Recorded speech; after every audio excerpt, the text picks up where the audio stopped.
Good evening and welcome to the Italian Impact Podcast. I am your host, Stefano Mancini, and as always, I want to welcome my listeners who continue to tune in from all over the world, and I still kind of get excited when I say all over the world, and I don't know why or how they're finding me, but just keep on doing it because at some point I'm going to venture into these countries, and there's going to be somebody on the street, and they're going to say, hey, are you the host of the Italian Impact Podcast? And I'm going to say, well, it depends. Do you like it? And if they say yes, then I'm going to say yes. But anyways, no, all joking aside, I want to thank all my listeners. Appreciate people coming back. You know, we did 100 episodes already. This is 101. As always, I'm trying to bring some great, fun, exciting guests. I always like to use this as a platform for my guests to kind of promote themselves, promote their, their Italian heritage, Italian culture, and whatever else they want to promote. Not everything on this guest 1,000% revolves around the Italian culture, but I would say that certainly gives you a little more likelihood that you're going to be on the show. Having said that, if you are interested in being on the show or you think you have a good guest for me, please reach out at questions@ItalianImpactWeekly.com. That's questions@ItalianImpactWeekly.com. Send me your thoughts, your ideas, suggestions. I do read the emails. I do appreciate the emails that I do get. Nothing goes into the trash. I love reading all of it, so I appreciate all the support. In addition, as the honorary consulate here in Pittsburgh for the Italian government, obviously a lot of folks want to, they want to talk citizenship. I am probably going to have something about this. There has been some new rules that have been quasi put in place, because if you understand the way the Italian government does things, it's not over until it's over. So more to follow, but please go out to the website and, read what is being proposed. There's nothing is etched in stone. There's kind of a, for lack of a better term, a trial period. But for the folks that are listening, if you're interested in getting your Italian citizenship, the Italian government is making it just a little bit more, I don't want to say tougher, but more selective. In other words, the old days of going back to my great-great-great-great-great-great-grandfather might be over. So more to follow, and I encourage you to go read the law as it is being proposed. Now, with that, I always like to jump right into my guest because I have a good guest who apparently has informed me that she won't shut up. But don't you worry, folks. If she gets on my nerves, you know what I'm going to do. I'm going to let her keep talking because I'm an old softie. But with that being said, I'd like to welcome this week's guest, Mary Menniti Mary from the Italian Garden Project. I'd like to welcome you to the show. Mary, how are you? I'm fine. Thank you. Thanks for inviting me to be here, Steve. I told you, I just jump right in. Yes, you do. I don't, and what's funny is now you can tell folks, well, did you practice? Did you guys work? Nah, we pretty much just go right into it because, I do take a little bit of pride in picking the guests. And I know that the folks I'm bringing on are not going to be the one answer guests. I can tell by your expressions that's not going to happen. But Mary, first off, like I kind of said, I want to introduce the folks to who you are. Keep in mind, I can honestly say I've got people in Singapore listening, and they might not know who you are. So tell the folks in Singapore, who is Mary? Okay. I am the founder of the Italian Garden Project, which is a nonprofit organization that is all about documenting and preserving Italian-American backyard vegetable gardening heritage. So it's all about preserving the lifestyle that revolved around the backyard vegetable garden that was so central to the identity of so many Italian American immigrants. And trying to preserve that lifestyle, trying to document it, record as much as I can about it, audio, video, photos of classic backyard vegetable gardens that still exist. There's many fewer today, but they're still there. And I didn't learn enough when my grandfather used to have that garden, but now it's my goal to learn as much as I can and preserve the tangible and intangible aspects of the garden. Now let's talk about, you mentioned your grandfather, and you're kind of picking what I'm going to call a little bit of not a little bit, if it's a lot of it, of a niche market. Not folks would think, well, we need to preserve the memories of Italian gardens. Ironically enough, and I'll just mention this before you do all the talking, I grew up being one of those people out there pulling the weeds in the garden, watering the garden in the evening time, talking to my, the old Italian guys that were my neighbors who had their gardens. So I actually appreciate that because it was a labor of love for me growing up. When you're younger, you hate it. And then finally, I think in my teenage years, I finally started to like the kind of the solitude, the peacefulness of, in the evening, you go out there, you water the tomato plants, you pull some weeds. I really missed that. And I didn't, but I did enjoy it. But, having said that, because this has become a passion of yours, I'm going to make a leap of faith that this was something that was a part of your life when you were growing up. Absolutely. Absolutely. I was lucky enough to grow up very close to all of my immigrant grandparents, but especially my paternal grandfather, who had come at 16 years old in 1912 from the province of Caserta, from the typical immigrant agricultural background where they survived on what they could grow. So when he came here to make a better life for himself and his family, he, although he worked in the coal mines first and then the steel mills in Newcastle, Pennsylvania, he always kept a garden to feed his family, and fig trees. That was a big part of the garden. So that was the lifestyle that so many of our ancestors came from. They came from agricultural backgrounds, and it was natural for them to keep it up in whatever way they could when they arrived. Now, did you actually end up spending time in the garden as a kid? Oh, absolutely. I adored my grandfather, so I tagged along behind him as much as I could. He had retired about the time I was born, so I got to be with him. He would come to where I lived a few miles away, where we had a bigger yard and a couple acres, and my dad got him at retirement a couple sheep and some chickens, so it could, he could really relive the lifestyle that he came from. And so I got to be with him a lot as a young child, and I had the good fortune to witness someone who was completely at home when he was in his garden. There was nowhere else on earth he would have rather been.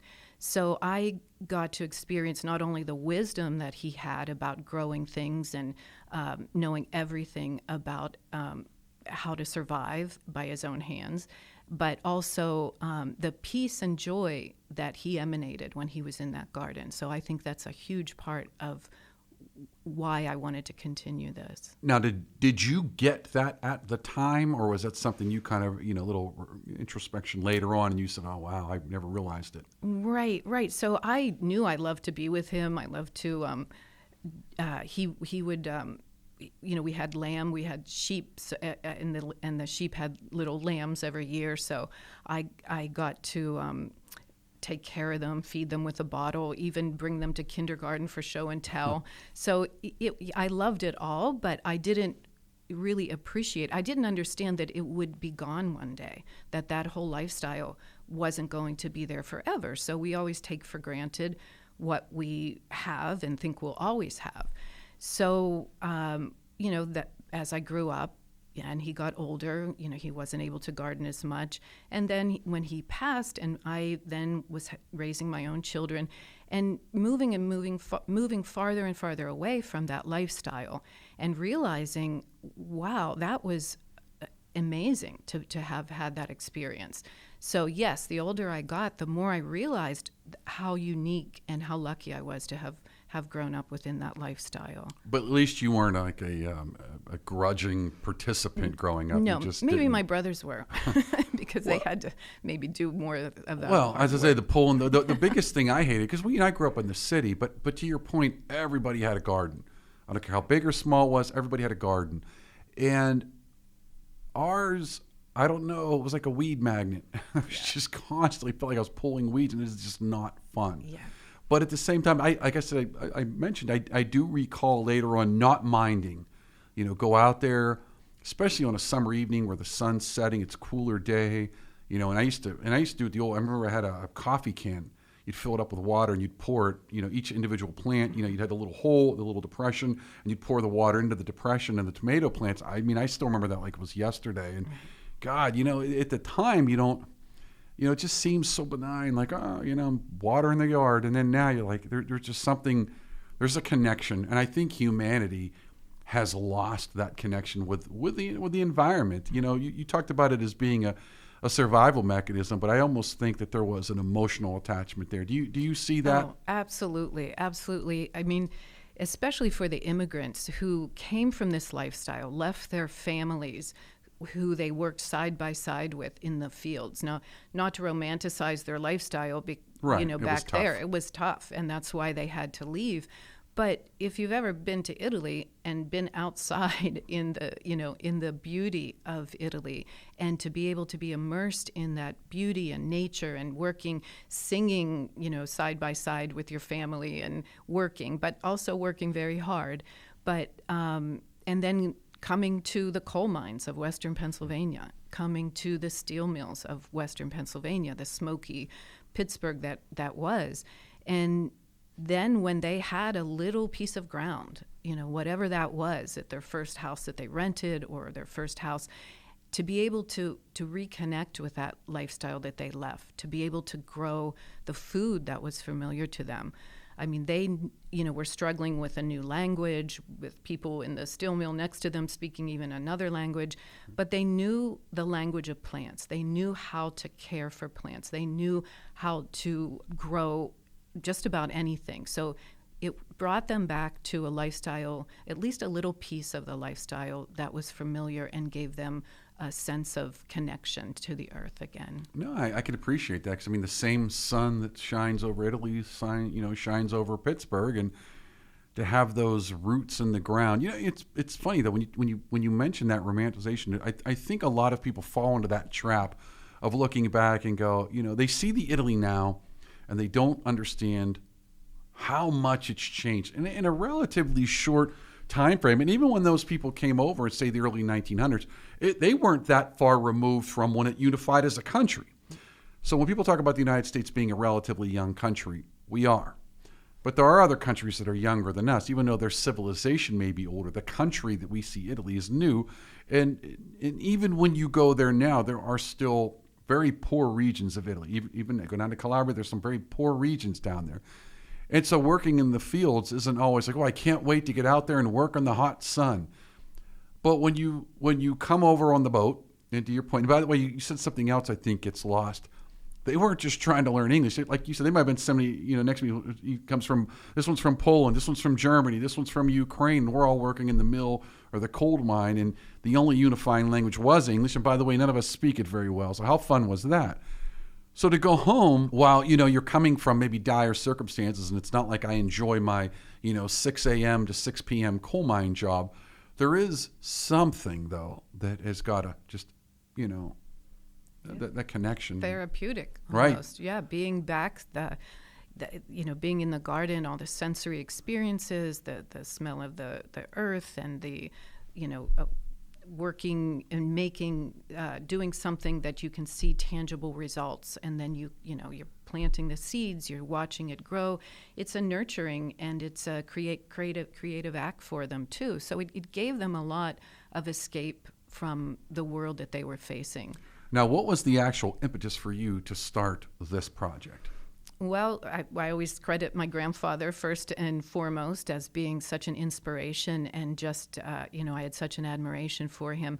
But, that early first wave generation passed, and then I moved to a community where there were a lot of post-World War II immigrants who I didn't know prior to that, and I discovered they were living the same lifestyle that I knew as a child, doing everything from scratch, having huge backyard gardens, growing their fig trees, canning everything. And I just was amazed, and I thought, wow, now I have a chance to pay attention and to learn from these folks. Because one thing that stayed with me from my childhood was my grandfather's message over and over that, your generation, if there was a war, we would starve.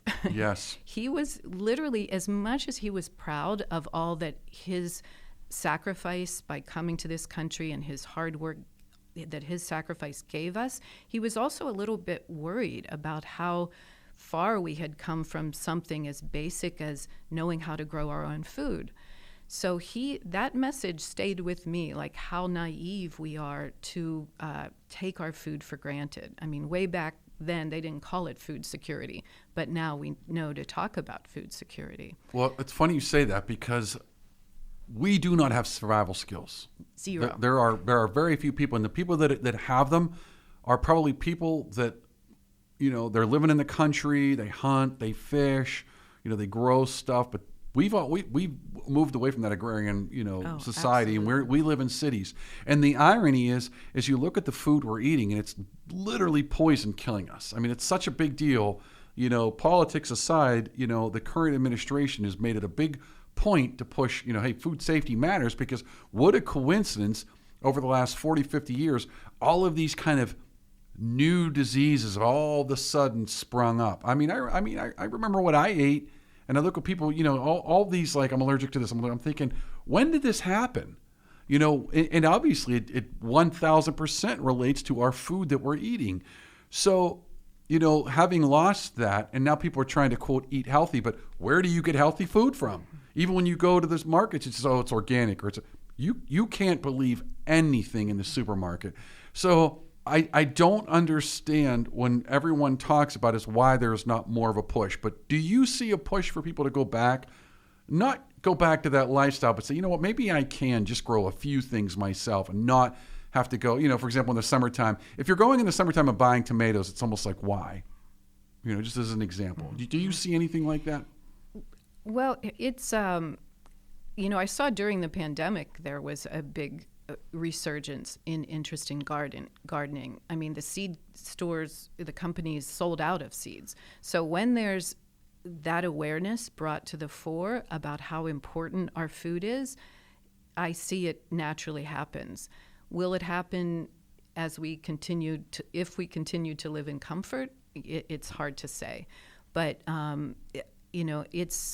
I think the younger generations are starting to recognize the health benefits, the environmental benefits of growing your own food.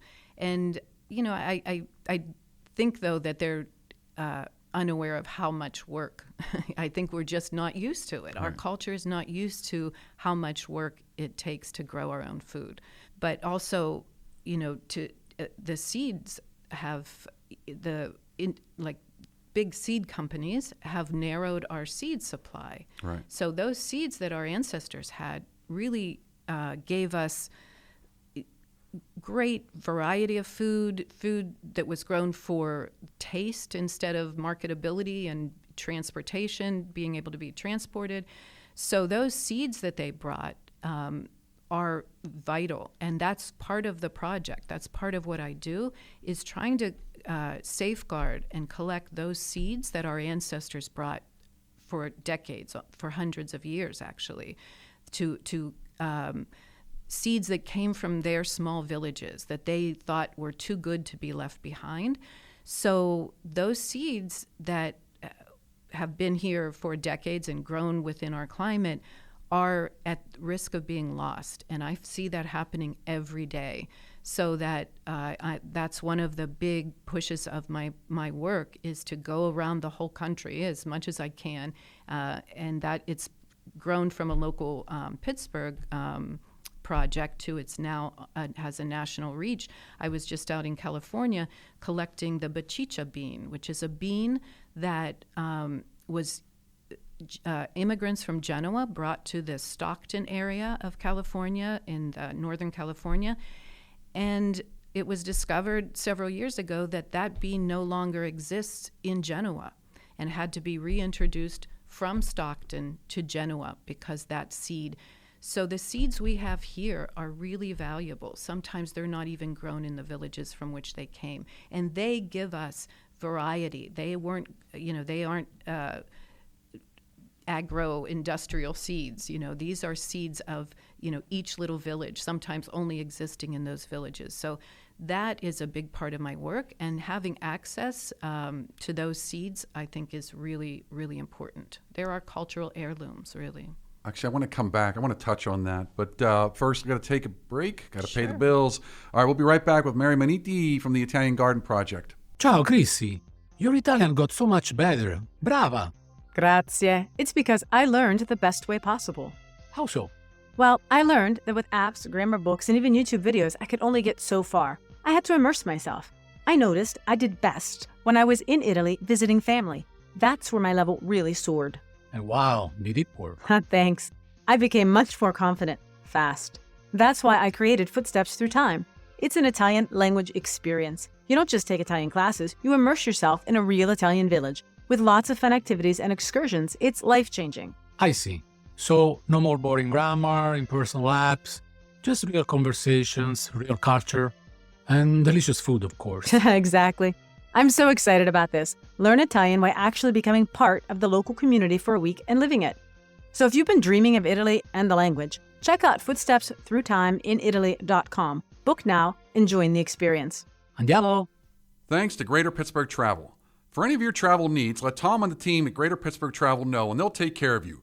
For more information, call 412-331-2244 or visit their website at www.greaterpittsburghtravel.com. For all of your plumbing needs, be sure to try Palucci Plumbing. Nick and the team have decades of experience and will get you back up and running.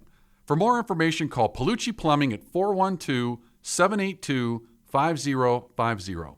And we want to thank the Calabria Club of Pittsburgh. If you're interested in learning more, you can find their contact information on Facebook at Calabria Club of Pittsburgh. Again, thanks Domenica and the team at the Calabria Club of Pittsburgh for your support. And we want to thank La Scuola d'Italia Galileo Galilei, the only nonprofit school in Pittsburgh endorsed by the Italian Consulate. If you're interested in learning Italian or have your children being immersed in the Italian culture and language, be sure to give them a call at 412-404-7070. And that's La Scuola d'Italia Galileo Galilei.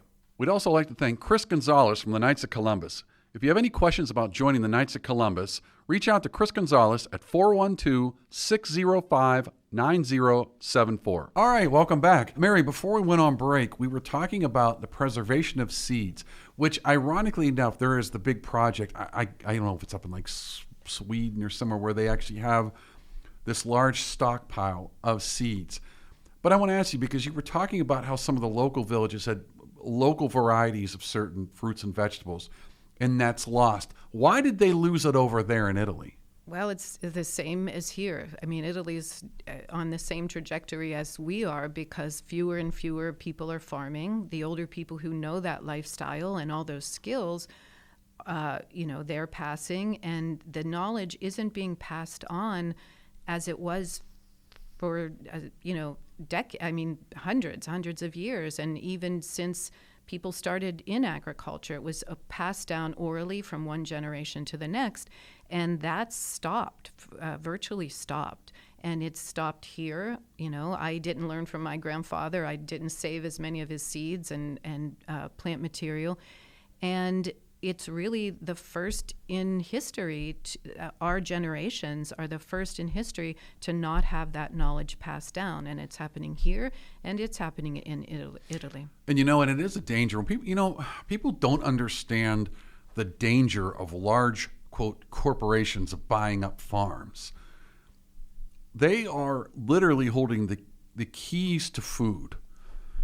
And when you think about that, that means that they can pick and choose how they, quote, modify seeds, because what are they looking for? They're looking for mass production, something that's impervious to certain, whether it's cold or whether it's this way. And it sounds great on the surface. Well, they just want to make a seed that's more resilient. Okay. The problem is that's not necessarily what's meant to be. Now, the seeds that you're collecting, are you literally reaching out to just individuals or like how is the process? Because I'm curious if there's any pushback from any companies, because I know that there have been instances where these large companies have come after smaller companies because things have blown into that way or blown this way, and it screws up the crops. Have you seen that? How are you dealing with getting seeds? The EU has stricter regulations about seed saving than we do here, so that I don't have any problem collecting seeds. I just meet people. Like I go to Italian cultural clubs where there's older Italians and just network. I just love to meet people, and one person leads me to another person who might have seeds and in different areas of the country. So I haven't had a problem, and I'm also then, in order to preserve the seeds, I'm working with a seed distributor in Philadelphia called True Love Seeds. So they're actually helping me preserve these seeds, because I can't just, at first I was just collecting them, trying to plant them myself in my garden and give them to some friends to plant. But this is so much bigger than that. This is really an important cultural project, and True Love Seeds is now helping me grow them out. They're getting growers across the country to grow them and save them for seed, and then be able to package them and sell them as to help the work that I'm doing. So, and not just for the to help the work, but also to preserve these seeds, because if we don't continue to grow them, we won't be able to keep them viable. Now, you said something very interesting. You said the rules in the EU with respect to collecting seeds. Explain that to me, the U.S. versus the EU. Yes, so large seed companies have restricted the ability for people to save their own seeds. As crazy as that sounds, because that's the way our ancestors had seeds. They didn't go and buy the seeds. Right. They just saved them from one generation to the next. But there's laws and efforts by larger agro businesses to sort of control the seed supply. So it's actually, in certain cases, it's not legal to save your seeds from one year to the next. It's complicated and more technical than that, but thank goodness so far in the U.S. we have less restrictions about seed saving. That's how do they? Is this just because you can't resell them? They don't want you reselling them and basically cutting into their profits? Well, if you can't save your seeds every year and you have to rely, you're forced to buy them. Then yeah, even in African countries, it's even worse in some cases. So the bottom line is these companies want control of your food. Ultimately, that's what it comes down to. If I have the seeds, you can't grow the food. Exactly. When you control the seeds, you control our food supply, and that's. So how does that work, though? I mean, how do they enforce that?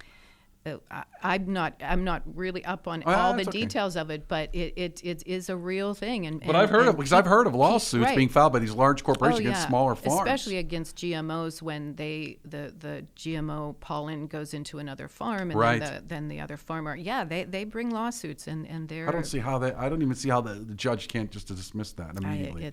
Well, but I guess if you got money, we know how our. Yep.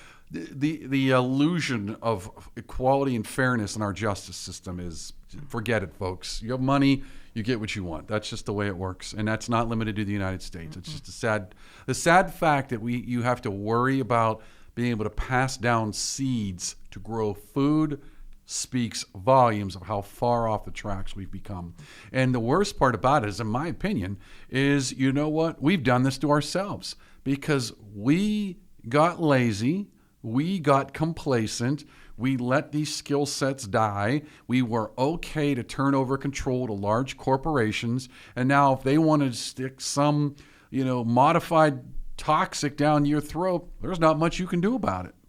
Right. Yeah, our ancestors knew about food security.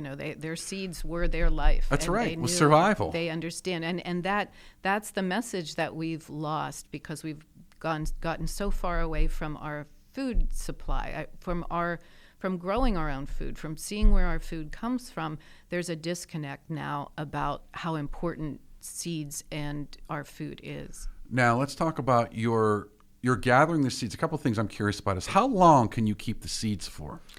It depends on the seed itself. I mean, I have folks who write to me and say, "Oh, I found my grandmother's seeds in a box from the 70s, and these haven't been grown since the 70s, and I'm eager to." Wow. And sometimes they write back and show me the picture of the tomato that actually they germinating. Grew. Yeah, so, wow, it actually that's crazy. Yeah, I mean there are records of like 600-year-old seeds that they've found in archaeologists, and they have grown them out, but that's not normal. Right. I mean, normally, you really should regenerate your seeds as often as possible, But it's possible, that even if you have one or two seeds that are viable still out of, a bunch that you figure how many find. seeds you're going to get out of a tomato. Exactly. Right. Exactly. So if you can just get one of them to sprout a couple of tomatoes, you could get 30, 40, 50 seeds out of a couple of tomatoes. And then you regenerate and multiply them every year. And let's walk through the seed process. I mean, I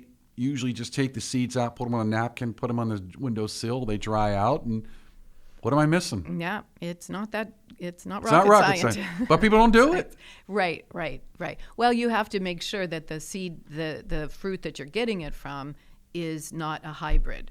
It has to be an open pollinated, like our ancestors were all open pollinated, that, that whatever they planted from the last year would be a clone of what they planted the year before. So let me ask that. So let's say, for example, I buy a green pepper at Giant Eagle. Yeah. I dry them seeds. Am I getting pepper plants? Depends. Interesting. Yeah, depends if that was, a hybrid. So its parents were, it won't necessarily grow true to form. It might, but it might also be take characteristics of one parent and not the other, and isn't like going to grow exactly. Now, a couple of questions, because I am actually really interested in this, because again, this goes back to my roots, but I have been paying attention to food. Most people take it for granted. I am telling you, there are no guarantees in this life. To not think that famines can occur is insane. All you've got to do is go pick up a newspaper in different parts of the world, and you don't even have to go back that far. But there's not a time in history when there was not a famine. It is when the water comes from the sky, you're growing it because you don't know if it's going to come back. So with that being said, can folks buy these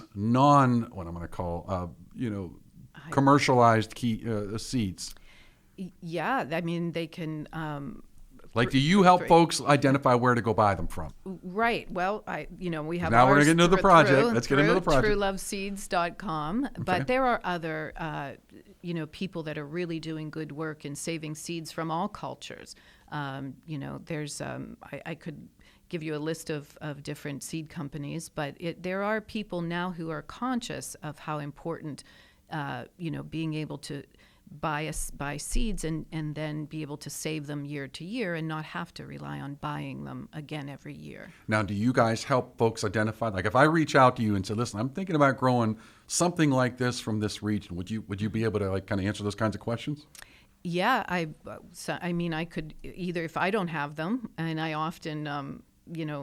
Even before I started selling them through True Love Seeds, I would always try to share seeds and ask only that, grow them for yourself. Don't use them. Don't ever use them commercially. And also the seeds or the product? The seed itself. Okay. Yeah, I've had people like with farmers markets, if they want to sell the product or whatever, right. But the seeds, not to sell them commercially, since I went to a lot of trouble to collect them. Right. But also, if we ever lost our own supply, that you would promise to give some seed back. So it's just a good way to to assure that the supply stays safe. Now, are there any? You're in the Pittsburgh area. I am. Are there any breeds? Like, I know you kind of gave the example of the one in California that they kind of went back to. Are there any breeds that you've said, hey, listen, this, for example, let's say tomatoes, that say were here 60 years ago but aren't really here? Well, the ones I know have been here. Some of these really unusual varieties that I can't find anywhere else. I have some from my friend Mariano Floro from Sewickley. He came from Calabria and has brought his seeds over 60 years ago.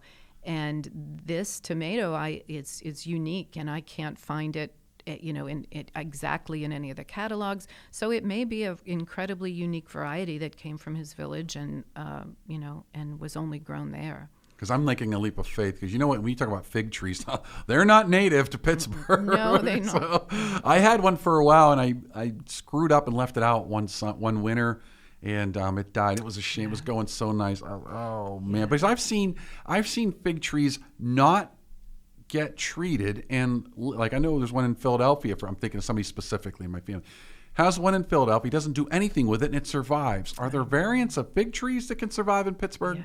Well, Pittsburgh, yeah, even Philly's a more mild climate than Pittsburgh. Unfortunately, I know it is. Right. It is just a little bit rougher in Pittsburgh, but there are varieties. Like, there's so many different varieties of fig trees. They say there's over 800 varieties. And so part of my work is collecting those trees, which I consider are heirlooms as well. They were trees that were brought by our ancestors, you know, either the first wave or the second wave of immigration, sometimes sewn into the lining of their skirts. I have a great video, oral history of a woman who remembered, she was a 102-year-old woman, but she remembered coming in 1924 with her mother, and her mother sewed this fig branch into the lining of her skirt and then would take it out, you know, during the passage, put it in the little window to get some light, but then always tucking it back in her skirt,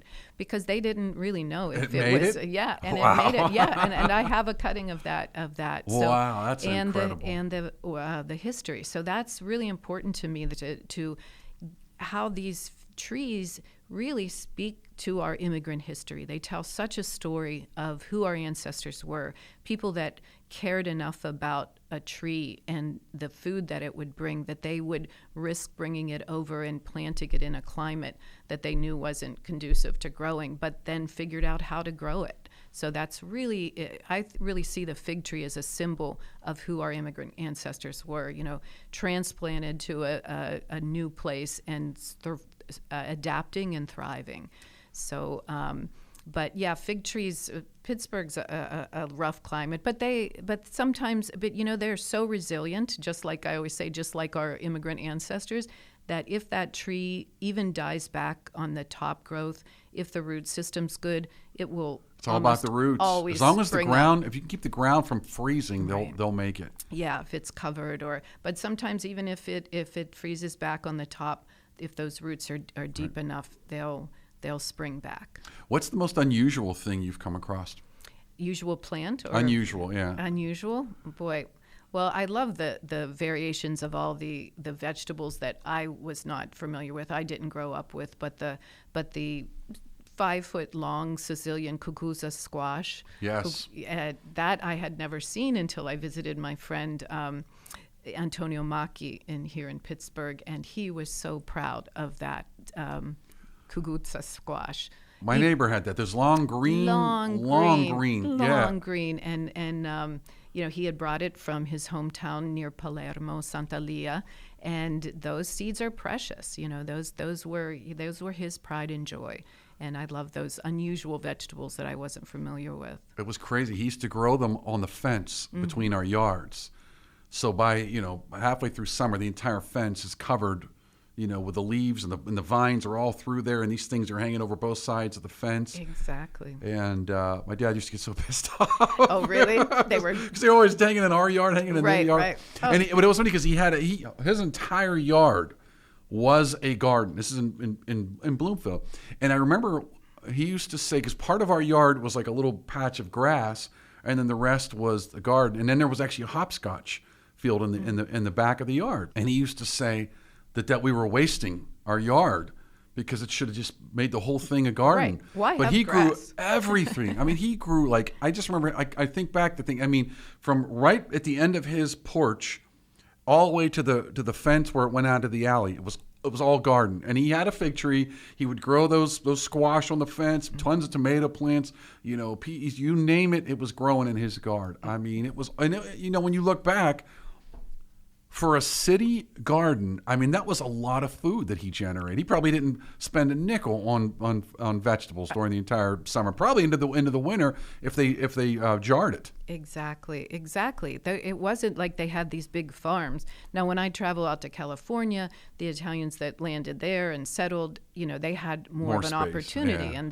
they you know, went into agriculture, built, you know, huge farms and ranches, they call them, and it was, you know, could do things on, you know, a more commercial level and became business people. But here, you know, whatever space they had, you know, why plant grass? You can't eat grass. It didn't make sense to them because they saw food as totally different than we do today. Well, in hindsight, I've got a big yard right now, and the problem in my yard is there's no fence. It's on the side of a hill, and I get everything from deer to whatever those rabbits. Well, I got tons of rabbits, groundhogs going through there.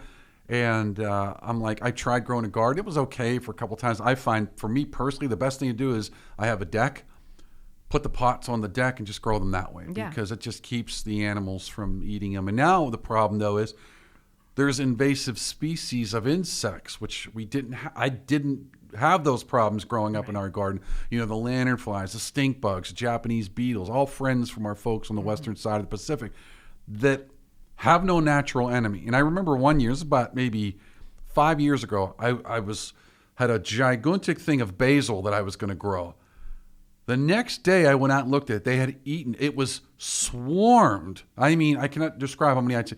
Swarm of Japanese beetle, and they ate it down to the nubs. Oh my goodness. I was so pissed off. Yeah. And there's nothing I can do about it. No. So I never grew the only thing I can really grow, because I know they don't like it, are things like peppers and tomatoes. They won't eat those. So like, thank God, because I do. Yeah. But I can't grow anything like sweet outside. I just can't now with the insects. Yeah, people do get frustrated now. Even the gardeners, who grew up with this lifestyle and have been gardening forever, get discouraged because there's so much animal pressure, insect pressure, that they didn't have in Italy. Right. And they see. Well, we didn't even have them here 20 years ago. Right. They see more and more every year. And, there's less, the animals are pushed into residential areas. There's just less forest area now. But, it can be discouraging. But even, like you said, grow a tomato on your porch, grow some basil in a pot. Just something, house, because it makes a difference. It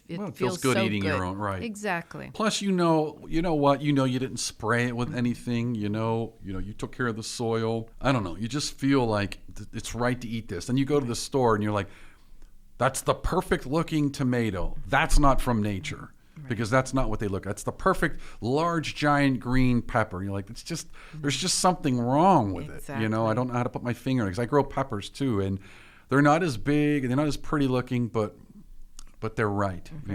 Right. No, exactly. I think we know what's good for us inherently. We do. I think it all connects. Mary, I appreciate you coming on the show. Thank you. We went longer than I expected. No, just kidding. I told you, when I start talking about my work, that's it. I You're can't done. Stop. Cut. No, just kidding. But no, seriously, I think it was a really good conversation, because I don't think people appreciate. It's one of these things, you're not going to appreciate it till you lose it.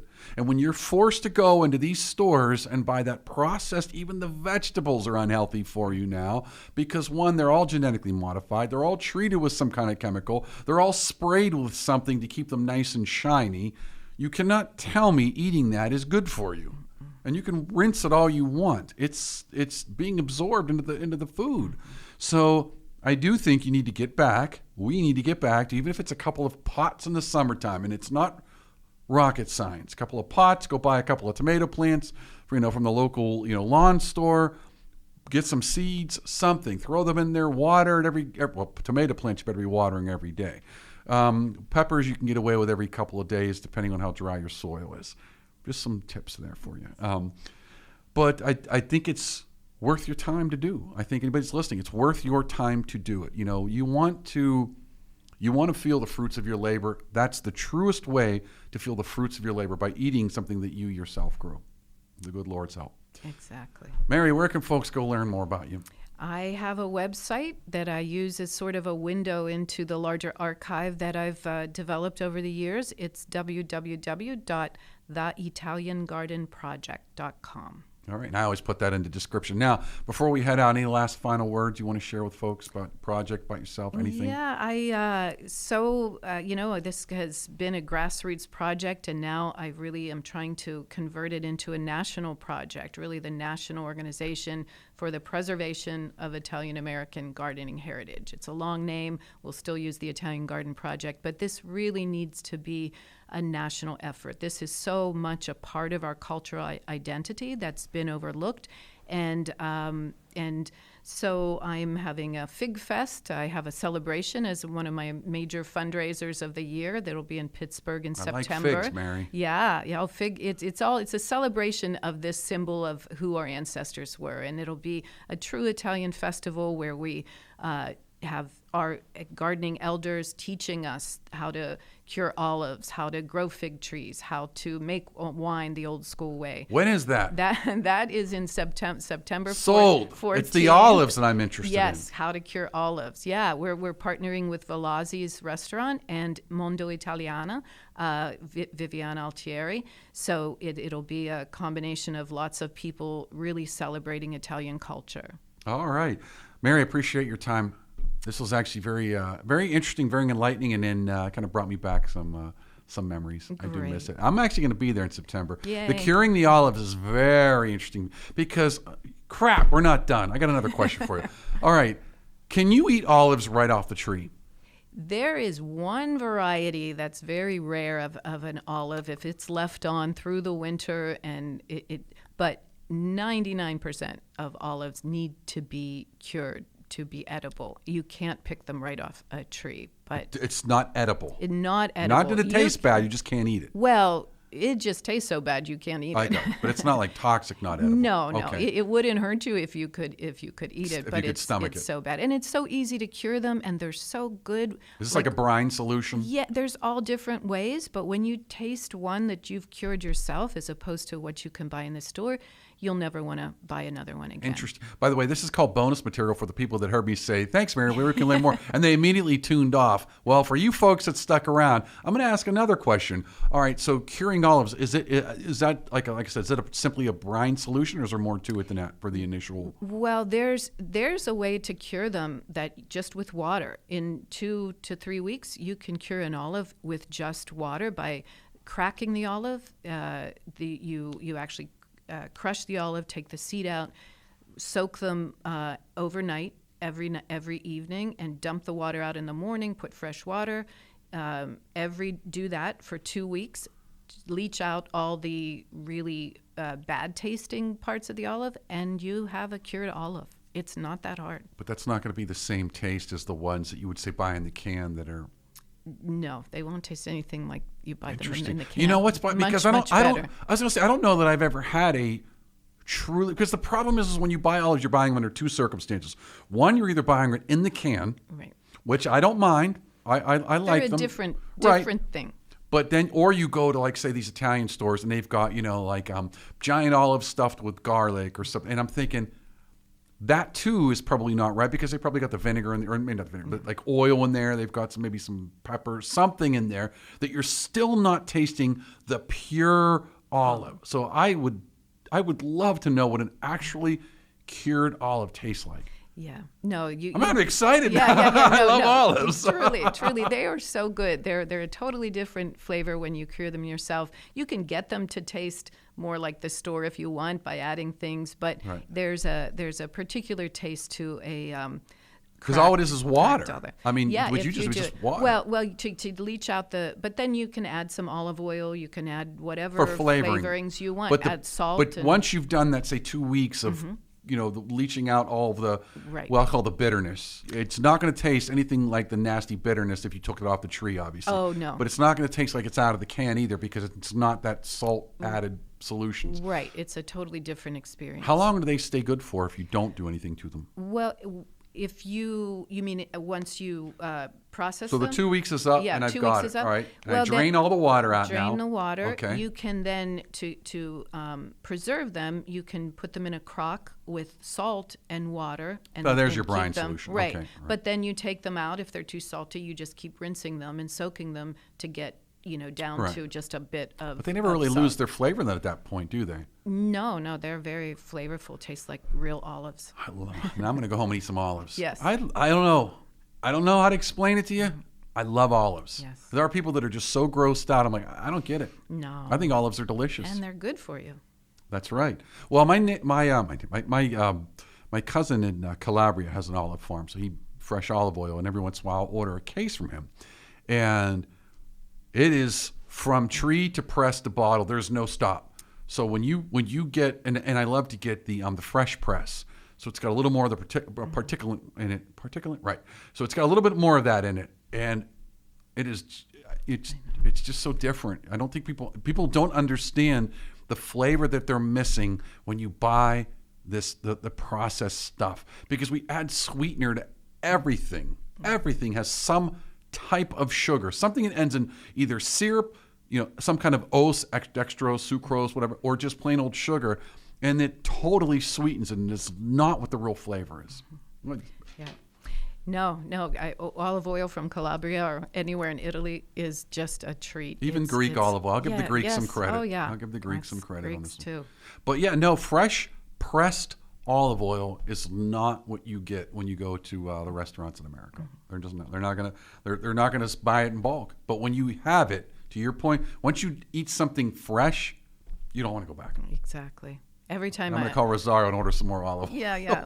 Everything I cook in Italy tastes better than what I cook here. It's the salt, it's the water, it's the olive oil, it's everything. Ho fame adesso. Yeah. Voglio mangiare adesso. Sì. All right, everybody, listen, now the bonus material is up. Mary, we're done. I'm going to put the link into your site on there. I want to follow up with you because I definitely want to be at the event. I am so curious to see a few of these things. And also, I might be hitting you up for some seeds. Let's talk. Yes. All right, Mary. Thank you very much. Final thoughts. Now it's your final thought. Final. Just thank you, Steve, for allowing me to be here. It was fun to talk with you. I'm so glad for what you're doing to promote Italian culture. I really appreciate it as well. I appreciate that. I love doing this. Otherwise, I wouldn't do it, because I'll tell you what, this is a pain in the ass to stick around. No, I'm good. I'm kidding. All right, Mary, thank you again. Folks, everyone that's tuning in, please come back in about a week or two whenever I have my next guest. I think it's going to be 2 weeks because I'm in New York next week. I'm going to be at a nice event showing the documentary, Fedelta, Soldier Prisoner. I know you're tired of hearing me say it, but if you haven't seen the documentary, please go watch it, because this is the 80th anniversary.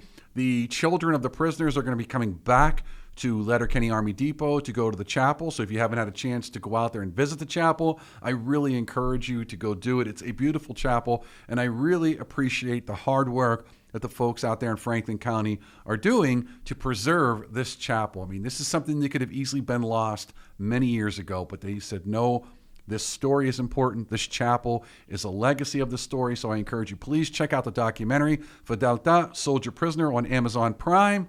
And then when you're done, make plans to go out to Chambersburg, Pennsylvania, and see that chapel. I promise you, you're going to love it. Having said that, I want you to have a wonderful and blessed week, and I will see you or hear you on email or something when I do. Take care and God bless.